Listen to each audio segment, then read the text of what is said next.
2006 ഫെബ്രുവരിയിൽ അഞ്ചല് രഞ്ജിനി എന്ന സ്ത്രീയെയും അവരുടെ ഇരട്ട കുട്ടികളായ 17 ദിവസം പ്രായമുള്ള കുട്ടികളെയും കഴുത്തറുത്ത് കൊല്ലപ്പെടുത്തിയ ഒരു സംഭവം ഉണ്ടായിരുന്നു.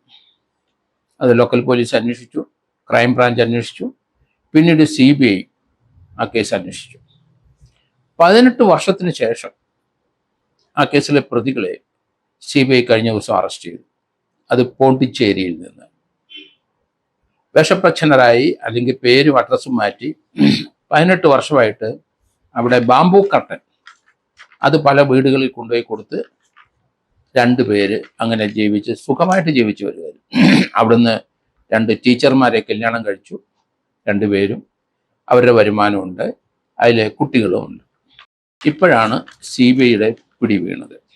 2006 ഫെബ്രുവരി 10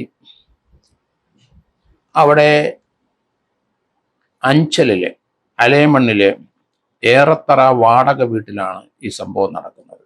രഞ്ജിനി 27 വയസ്സുണ്ട്. അവള് ട്രിവാൻഡ്രത്തെ SAT ആശുപത്രി വെച്ച് കിടന്ന് പ്രസവിച്ചു. കുട്ടികളുമായി അഞ്ചലിൽ പോയി ഏറത്തെ വാടക വീട്ടിൽ താമസിച്ചു. അവിടുത്തെ 17 ദിവസമാണ് ഈ സംഭവം കാണുന്നത്. അമ്മ ശാന്തമ്മയും കൂടെയുണ്ട്. ആ 17 ദിവസം പ്രായ കുട്ടികളുടെ 2ൻ്റെയും കഴുത്തറുത്ത് ഒരു മുറി കിടക്കുന്നു. തൊട്ടടുത്ത് മുറിയിൽ അടുക്കള ഭാഗത്ത് കഴുത്തറുത്ത രീതിയിൽ ഭിത്തിയിൽ ചാരിയിരിക്കുന്ന രീതിയിൽ രഞ്ജിനി കിടക്കുന്നു. അവരുടെ അമ്മ വെളിയിൽ പോയ സന്ദർഭത്തിലായിരുന്നു. അവർ തിരിച്ചു വന്നപ്പം ഈ സംഭവം കണ്ടു. അവരൊരൊക്കെ നിലവിളിച്ച് ചുറ്റുള്ളവരെ ഓടിക്കൂടി. ഭീതിജനകമായ ക്രൂരമായ കൊലപാതകത്തിൻ്റെ രംഗങ്ങൾ നാട്ടുകാർ അപ്പോഴാണ് കാണുന്നത്. രക്തം ഒലിപ്പിച്ചു കിടക്കുന്ന 2 പെൺകുട്ടികളെ, ഇരട്ട കുട്ടികൾ, 17 ദിവസം പ്രായം. അതൊരു മുറിയിൽ കഴുത്ത് അറ്റ നിലയിലാണ് 2 പേരും കാണുന്നത്. എത്ര ക്രൂരമായ മർഡറായിരുന്നു അത്. ആ കുട്ടിയുടെ അമ്മ രഞ്ജിനി തൊട്ടടുത്ത മുറിയിലെ, അവൾക്ക് 24-25 വയസ്സേ ഉള്ളൂ. ഈ കേസ് ആയിട്ട് ബന്ധപ്പെട്ട് 18 വർഷത്തിന് ശേഷം 2 പേരെയും CBI അറസ്റ്റ് ചെയ്തത് ഏതായാലും നമുക്ക് സന്തോഷിക്കാം. ആ അമ്മയുടെ ദുഃഖം, അവർ മരിക്കുന്നതിന് മുമ്പ് അവർക്ക് ഈ പ്രതികളെ ഒരിക്കൽ കൂടി കാണാൻ പറ്റും. അവർ തന്നെയാണ് പോലീസിന് ഈ ലീഡ് കൊടുത്തത്. കാരണം രഞ്ജിനിക്ക് ഭർത്താവില്ല, പക്ഷേ അഞ്ചലിൽ തന്നെയുള്ള ഒരു പട്ടാളക്കാരൻ ദിപിൽ കുമാർ എന്ന ആളുമായിട്ട് അവൾക്ക് അടുപ്പമുണ്ടായി. അങ്ങനെ അവൾ പ്രഗ്നൻ്റ് ആയ സന്ദർഭത്തിൽ ഇവൻ കല്യാണം കഴിക്കാനായിട്ട് ശാന്തമ്മ ഇവനുമായിട്ട് ബന്ധപ്പെട്ടപ്പോൾ അവനതിന് തയ്യാറല്ല. അവർ മനുഷ്യാവകാശ കമ്മീഷനിൽ കേസ് കൊടുത്തു. മനുഷ്യാവകാശ കമ്മീഷൻ ഇവർ 2 പേരെയും വിളിപ്പിച്ചു. ഈ കുട്ടി പ്രഗ്നൻ്റ് ആണ്, നീ കല്യാണം കഴിക്കണം, അവനുമായിട്ടുള്ള ബന്ധം മാത്രമേ ഉള്ളൂ അവൾക്ക്. എന്തായാലും അവൻ റെഫ്യൂസ് ചെയ്തു. അവന് പത്താംകോട് പഞ്ചാബിലെ പട്ടാളക്കാരനാണ്, അയാൾക്ക് അത് കഴിയില്ല എന്ന് പറഞ്ഞു. അവസാനം മനുഷ്യാവകാശ കമ്മീഷൻ പ്രസവിക്കട്ടെ, അത് കഴിഞ്ഞ് DNA പരിശോധിക്കാം, ഇവൻ്റെ കുട്ടിയാണോ. അവൻ്റെ കുട്ടിയല്ല, അവൾക്ക് പലരുമായിട്ട് ബന്ധമുണ്ടെന്നുള്ള വാദഗതിയിൽ ഉറച്ചു നിന്നു. അന്നേരമാണ് മനുഷ്യാവകാശ കമ്മീഷൻ പറഞ്ഞത്, ആ കുട്ടി പ്രസവിക്കട്ടെ, അന്നേരം നമുക്ക് DNA ടെസ്റ്റ് ചെയ്യാം. അങ്ങനെ ഒരു തീരുമാനം എടുത്തിട്ട് കേസ് അവിടുന്ന് ഡിസ്പോസ് ചെയ്തു. പക്ഷേ പട്ടാളത്തിൽ പോയ ഇയാള് ദിപിൽ കുമാർ തൻ്റെ ഉറ്റ സുഹൃത്ത് കണ്ണൂറുകാരനായ രാജേഷിൻ്റെ അടുത്ത് പറഞ്ഞു. രാജേഷ് അതിന് വാക്കുകൊടുത്ത് ഇവന് പരിഹാരം ഉണ്ടാക്കാം നമുക്ക്. ഇവള് പ്രഗ്നൻ്റ് ആയ സമയത്ത് ഇവളെ തട്ടിക്കൊണ്ടുപോയി കൊലപ്പെടുത്താൻ അവർ ശ്രമിച്ചു. 2 ശ്രമം പരാജയപ്പെട്ടു. അതിനുശേഷം ഇവള് പ്രസവിക്കാനായി തിരുവനന്തപുരം SAT ആശുപത്രിയിൽ അഡ്മിറ്റായി. അവിടെ വെച്ച് പ്രസവിച്ചു. അതിനുശേഷം അവിടുന്ന് ഏറത്തെ വാടക വീട്ടിലേക്ക് പോവുകയും ചെയ്തു. പക്ഷേ SAT ആശുപത്രി വെച്ച് പരിചയപ്പെട്ട പോലെ ഒരാൾ അവിടെ വന്നു. അത് ഈ രാജേഷായിരുന്നു. അയാളും പട്ടാളക്കാരനാണ്, ദിപിൽ കുമാറിൻ്റെ കൂട്ടുകാരനാണ്. അവനിവിടെ വന്ന് കൊല്ലംകാരനാണ്, ഇവിടെ ആശുപത്രി വന്നതാണ്. അങ്ങനെ ആക്സിഡൻ്റലായിട്ട് ശാന്തമ്മയെ പരിചയപ്പെട്ട് ഇവളെയും രഞ്ജിനിയെയും കണ്ടു, കൊച്ചിനെയും കണ്ടു. ഇരട്ട കുട്ടികളാണ്. അയാൾ ചോദിച്ചപ്പോൾ ഇയാളും പട്ടാളക്കാരനാണ്, മറ്റവനെ അറിയില്ല, ദിപിൽ കുമാറിനെ അറിയില്ല, നോക്കാം, നമുക്ക് അയാളെ കണ്ടുപിടിക്കാം, ഇതിനൊരു പരിഹാരം ഞാൻ ഉണ്ടാക്കി തരാം എന്ന് ശാന്തമ്മയും രഞ്ജിനിയെയും പറഞ്ഞു വിശ്വസിപ്പിച്ചു. അവർക്ക് ആരും ആശ്രയമില്ല പട്ടാളത്തിൽ, അല്ലെങ്കിൽ ഇവനെ ലൊക്കേറ്റ് ചെയ്യാൻ ബുദ്ധിമുട്ടാണ്. ആ സന്ദർഭത്തിലാണ് താനും പട്ടാളക്കാരനാണ്, എങ്ങനെയെങ്കിലും അവനെ കണ്ടെത്താൻ ഞാൻ നിങ്ങളെ സഹായിക്കാം, ഞാൻ ഇവിടെ വന്നതാണ്, കൊല്ലത്താണ് വീട്, എൻ്റെ പേര് രാജേഷ് എന്ന് പറഞ്ഞു. എന്തായാലും ആ അമ്മ രഞ്ജിനി അത് വിശ്വസിച്ചു. അതിനുശേഷം ഒരു കാർ അറേഞ്ച് ചെയ്തിട്ട് ഇയാൾ തന്നെ ഈ സ്ത്രീയെയും ഈ കുട്ടികളെയും അമ്മയും അഞ്ചലിലെ ആ വാടക വീട്ടിൽ കൊണ്ടാക്കിയിട്ട് പോയി. ഒരു സഹായി, വളരെ കാരുണ്യത്തോടുകൂടി ഇങ്ങനെയുള്ള പ്രശ്നം കൈകാര്യം ചെയ്യുന്നൊരു പട്ടാളക്കാരൻ എന്നൊക്കെയാണ് അമ്മയും ഇവരും വിശ്വസിച്ചു. ഇവനെ ആദ്യമായിട്ടല്ലേ കാണുന്നത്. അതിനുശേഷം ഒരു പ്രാവശ്യം കൂടെ ആ വീട്ടിൽ വന്നിരിക്കുന്നു ക്ഷേമാന്വേഷണം. അതിനുശേഷം ആണ് ഈ സംഭവം നടക്കുന്നത്. അമ്മയ്ക്ക് മനസ്സിലായി ഇവൻ തന്നെയാണ് ഇതിൻ്റെ പിന്നിൽ എന്ന്. എന്തായാലും ആ സംശയം ബലപ്പെട്ടു. ഇവരെപ്പറ്റി അന്വേഷിച്ചു. ഇവർ ലീവ് എടുത്ത് നിൽക്കുന്ന ആ മർഡർ നടന്ന ദിവസം തന്നെ ദിപിൽ കുമാർ പത്താംകോട്ട് പോയി പട്ടാളത്തിൽ ജോയിൻ ചെയ്തു. ഇയാളും ജോയിൻ ചെയ്തു. പോലീസിന്റെ അന്വേഷണത്തിൽ ഇയാളെപ്പറ്റി അന്വേഷണം തുടങ്ങി. ഇയാളിലേക്ക് സംശയം വന്നു എന്ന് കണ്ടപ്പം അയാൾ അവിടുന്ന് മുങ്ങി. കൂടെ രാജേഷും കൂട്ടുകാരനും അവിടുന്ന് മുങ്ങി. അപ്പം പട്ടാളത്തിൽ നിന്ന് ജോയിൻ ശേഷം പോലീസ് അന്വേഷണം കൃത്യമായി തങ്ങളിലേക്ക് നീളുന്നു എന്ന് കണ്ടപ്പം രണ്ടുപേരും അവിടുന്ന് മുങ്ങി. പിന്നെ അവരെ കണ്ടിട്ടില്ല. 2008 ഇവര് പട്ടാളത്തിൽ നിന്ന് മുങ്ങി. പട്ടാളത്തിൽ രണ്ടുപേരെയും കണ്ടില്ല. ലീവിന് പോയിട്ട് മടങ്ങി വന്നില്ല. അവര് വീടുകളിൽ അന്വേഷിച്ചു. പട്ടാളത്തിലെ ആൾക്കാർ അവരെ രണ്ടുപേരെയും വീട്ടിലെത്തി. അവർ വീട്ടിലില്ല. അബ്സ്കോണ്ടിങ്, അവസാനം ഡെസർട്ടറാക്കി അവരെ പ്രഖ്യാപിച്ചു. പട്ടാളത്തിൽ നിന്ന് പിരിഞ്ഞില്ല, അതേസമയത്ത് ഒളിച്ചുപോയി.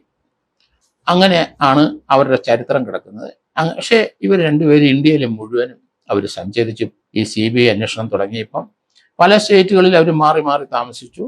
അവർക്ക് എല്ലാ ഭാഷയും അറിയാം. പഞ്ചാബി അറിയാം, അവർക്ക് ഹിന്ദി അറിയാം, ഇംഗ്ലീഷ് അറിയാം. അങ്ങനെ ഭാഷകൾ ഇന്ത്യ നന്നായിട്ട് കൈകാര്യം ചെയ്യാൻ അറിയാവുന്നതുകൊണ്ട് പല സ്റ്റേറ്റിലും പല പേരിലും ഇവർ പോയി താമസിക്കുകയും ജോലി ചെയ്യുകയും.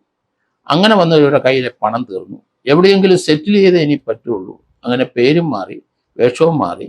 അവർ പോണ്ടിച്ചേരിയിൽ തന്നെ താമസം ഉറപ്പിച്ചു. അവിടെ തന്നെ ഈ ബാംബു കാട്ടൻ പല വീടുകളിൽ കൊണ്ടുപോയി കൊടുത്ത് അങ്ങനെ ഉപജീവന മാർഗം രണ്ടുപേരും അവർ അത് പഠിച്ചിട്ടുണ്ട്. അതുകൊണ്ട് അവർക്ക് ആ തൊഴിൽ ഇഷ്ടപ്പെട്ട് അതിൽ നിന്ന് പണം ഉണ്ടാവും. അങ്ങനെ ഒരുവിധം കൊള്ളാവുന്ന ഒരു ജീവിതം വ്യത്യസ്തമായ പേരിൽ രണ്ടുപേരും അവിടെ കെട്ടിപ്പൊക്കി. ആ സമയത്ത് അവിടെയുള്ള ചില കല്യാണാനോ രണ്ടുപേരും അവിടുന്ന് ഓരോ ടീച്ചേഴ്സിനെ കല്യാണം കഴിച്ചു. ഈ രണ്ട് മക്കളും ഉണ്ട്. അവിടെ 18 വർഷത്തെ സുഖജീവിതം. ഇനി ഒരു കാലത്ത് തങ്ങളെ പിടിക്കപ്പെടില്ല എന്നാണ് കരുതിയത്. പക്ഷേ ഇവരെ ഫോളോ അപ്പ് ചെയ്തുകൊണ്ടിരുന്ന CBI ഇവര് പോണ്ടിച്ചേരി ഉണ്ടെന്ന് കണ്ടെത്തിയത് അടുത്ത ദിവസമാണ്. ചില സംശയങ്ങൾ വന്നു, വെരിഫൈ ചെയ്തു. രണ്ടുപേരെയും തിരിച്ചറിഞ്ഞു. രണ്ടുപേരെയും പഴയ ഫോട്ടോ ഉണ്ട്. ആ രണ്ടുപേരെയും പട്ടാളത്തിലുള്ള സമയത്തുള്ള ഫോട്ടോ ഒക്കെ ഇവർ പല രീതിയിലും പല പോലീസ് സ്റ്റേഷനിലും ഇന്ത്യയിലെ പല സ്ഥലത്തും വിദേശത്തുമൊക്കെ അവർ സർക്കുലേറ്റ് ചെയ്തിരുന്നു.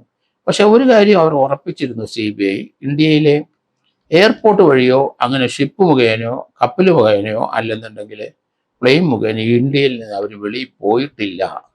അവർ പല ഭാഷകളും അറിയാവുന്നതുകൊണ്ട് ഇവർ നേപ്പാൾ വഴി വിദേശത്ത് കടക്കാൻ സാധ്യതയുണ്ടെന്നൊക്കെ. അപ്പോൾ അതുമില്ല. വിദേശങ്ങളിലെ പല പോകാൻ സാധ്യതയുള്ള, നേപ്പാളിൽ നിന്ന് പോകാൻ സാധ്യതയുള്ള എയർപോർട്ടുകളിലൊക്കെ നോക്കി. അങ്ങനെ യാത്രക്കാരും ഇവരെ പോലുള്ളവർ അവിടെ വന്നിട്ടില്ല. ഇന്ത്യയിൽ തന്നെ ഉണ്ട് ഇവർ എന്ന് CBI അത് ഉറപ്പിച്ചു. അങ്ങനെയാണ് ആ ഒരു ഇവരിലേക്ക് അന്വേഷണം വന്നത്. ഇത് നമ്മളെല്ലാം വളരെയധികം ഷോക്ക് ചെയ്ത ഒരു കേസായിരുന്നു. 17 ദിവസം പ്രായമുള്ള കുഞ്ഞു കൊച്ചുങ്ങളെ അതിൻ്റെ കഴുത്തങ്ങ് അറത്താണ് അവിടെ കിടന്നത്. ഇത്ര ക്രൂരമായ കൊലപാതകമായി. അത് ഈ കണ്ണൂരുകാരൻ രാജേഷാണ് ചെയ്തത്. അത് അവൻ്റെ സുഹൃത്തും ആത്മമിത്രമായ ദിപിൽ കുമാറിന് വേണ്ടി ഇവനത് ചെയ്യുകയാണ്. കണ്ണൂരുകാരനാണ് ഇവൻ. അതുകൊണ്ട് സൂക്ഷിക്കണം. ഏത് കൃത്യവും ചെയ്യും. പട്ടാളക്കാരനുമാണ്. ഒരു ബ്രൂട്ടൽ മർഡർ ചെയ്യുന്നതിനൊന്നും ഒരു മടിയില്ല. കാരണം പട്ടാളത്തിലോട് ശത്രുരാജ്യങ്ങളോട് അങ്ങനെയല്ലേ നമുക്ക് പെരുമാറാൻ പറ്റുള്ളൂ. അവരിങ്ങോട്ട് കയറിയാലും നിഷ്ഠൂരമായി വധിക്കപ്പെടും, അങ്ങോട്ട് പോയാലും നമ്മളെ വധിക്കപ്പെടും. അതുകൊണ്ട് ഈ മർഡർ ചെയ്ത രാജേഷ് അതിനൊരു മടിയില്ലാതെ കൊച്ചുങ്ങളെ കഴുത്തറത്തു. അതുപോലെ തന്നെ രഞ്ജിനിയെ അവരുടെയും കഴുത്തറത്തു. അവരുടെ തലക്കിട്ട് അടിച്ചു വീഴ്ത്തിയിട്ടാണ് ആ കഴുത്തറത്തത്. ഏതായാലും രണ്ടുപേരെ ഇനി കസ്റ്റഡിയിലേക്ക് വാങ്ങും. അവരുടെ അമ്മ ശാന്തമ്മയുടെ ഇന്റർവ്യൂ നമ്മൾ കണ്ടു.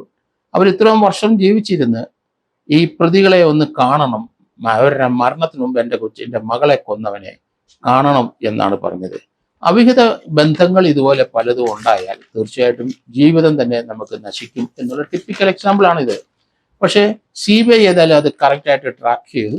അങ്ങനെയാണ് ഇയാളെ അറസ്റ്റ് ചെയ്തത്. ഇതുപോലെ ഒരു പട്ടാളക്കാരൻ്റെ ഓർമ്മ എൻ്റെ കാലഘട്ടത്തിലെ പോലീസ് കാലഘട്ടത്തിലെ കുറ്റിപ്പുറത്തുണ്ടായിരുന്നു. കുറ്റിപ്പുറത്ത് ഒരു പട്ടാളക്കാരൻ്റെ ഭാര്യയെ അവര് രാവിലെ 10 മണിക്ക് അവരെ അടുക്കളയിൽ അവരെ വെട്ടിക്കൊലപ്പെടുത്തിയിട്ട കേസ്. അത് അവസാനം ലോക്കൽ പോലീസും ക്രൈംബ്രാഞ്ചും ഒക്കെ, പിന്നെ സൂപ്പർ സ്ക്വാഡിലായിരുന്ന ഞാൻ, എൻ്റെ SP MP ബാലകൃഷ്ണൻ ആ സ്പോട്ടിൽ പോയി കുറ്റിപ്പുറത്ത്.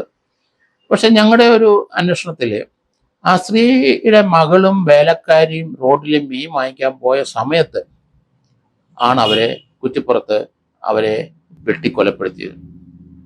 പോകുന്ന വഴിക്ക് അയാളുടെ ദേഹത്ത് ഇവരുടെ ശരീരത്തിലുള്ള ചില മാംസം അത് ഇയാളുടെ ദേഹത്തും ആ വെട്ടുകത്തിയിലും പറ്റിപ്പിടിച്ചിരുന്നത്. തൊട്ടടുത്ത ഇല്ലിമുളം കൊണ്ടുള്ള വേലി കിട്ടിയെടുത്ത് അത് സ്റ്റക്ക് ചെയ്തിരുന്ന സംഭവം ആ വഴി പറവശത്ത് മലയിലോട്ട് കയറി ഓടിപ്പോയതാണ് മനസ്സിലാകുന്നത്. അത് പട്ടാളക്കാരനെ തന്നെയായിരുന്നു അന്ന് സംശയം. പക്ഷേ അത് CBI ആ കേസ് ഏറ്റെടുത്ത ശേഷം പട്ടാളക്കാരനെ ഒഴിവാക്കി.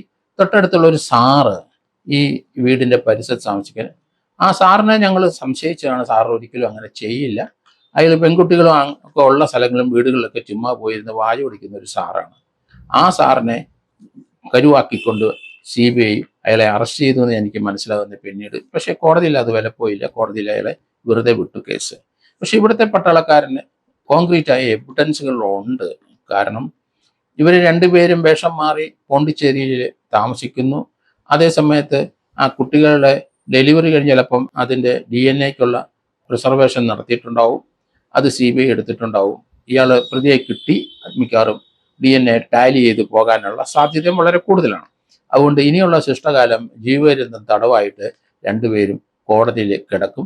ഏകദേശം അവർക്കുമൊക്കെ അന്നത്തേന് ശേഷം ഒരു 40-50 വയസ്സ് ക്രോസ് ചെയ്തിട്ടുണ്ടാവും.